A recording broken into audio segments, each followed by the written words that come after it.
The iconic mighty Victoria Falls roars right behind me. In fact, the Victoria Falls straddles the borders of Zambia and Zimbabwe. Ordinarily, in good months, this should be a spectacular view of the Victoria Falls. But for the last few months in the region, there has been extreme drought, severe drought that has led to the volume on the Victoria Falls to be extremely low. In fact, on the Zimbabwe side, where we're standing today, there is some water. There is some waterfall. But when you turn to the other side, the Zambian side, the drought there has had serious consequences. On the Victoria Falls, on the Zambian side, if you look over there, you can hardly see a drop of water. It's extremely dry that in fact all you're likely to see are deep, dry gorges. Well, for the whole week, we'll be in Zambia, bringing you stories ranging from the economy, the environment, health, and even energy.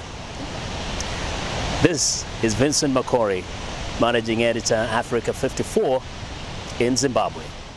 I've been in Zambia for a few days now, but this week I am in Lusaka. The city of 5 million residents is the commercial center and the seat of the government of Zambia. Now this city is vibrant. There's business of all kinds, shops, supermarkets, malls, but also it has become a center of technology, innovation, and entrepreneurship. We will be telling you more about that and about Zambia for the next few days. I'm Vincent Makori, VOA Africa 54, Managing Editor in Lusaka, Zambia. Lake Malawi is one of the largest freshwater lakes in Africa. For the millions of Malawians, this lake is a source of livelihood. It has one of the widest varieties of fish species. But for the last few years, due to population pressure and bad fishing methods, there has been a threat to the fish population in this lake. Now, for the next 1 week, I will be in Malawi, reporting on the fishing industry, environment, and education. This is Vincent Makori, Managing Editor, VOA Africa 54 in Mangochi, Lake Malawi. Way before sunrise, thousands of voters had already lined up at polling stations across the country, eager to cast their votes for the men and women of their choice. All across the city of Nairobi, lines were long and only grew longer by the minute.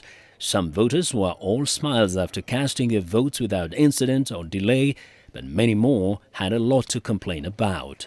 This is Old Kibera, one of the thousands of polling stations around the city of Nairobi. As you can see, from early morning, thousands of people streamed in, forming long lines, expecting to cast their votes for their favorite presidential candidate. Now, this is key.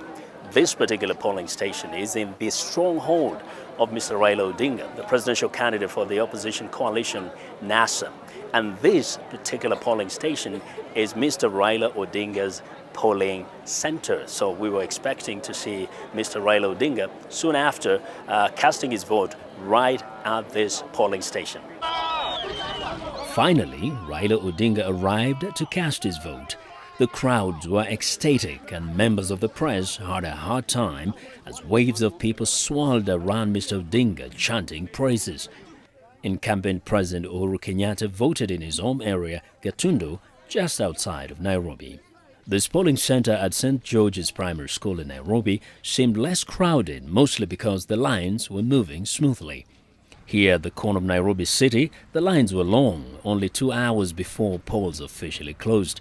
Reports from across the country indicated that thousands of people were still in line by close of polling.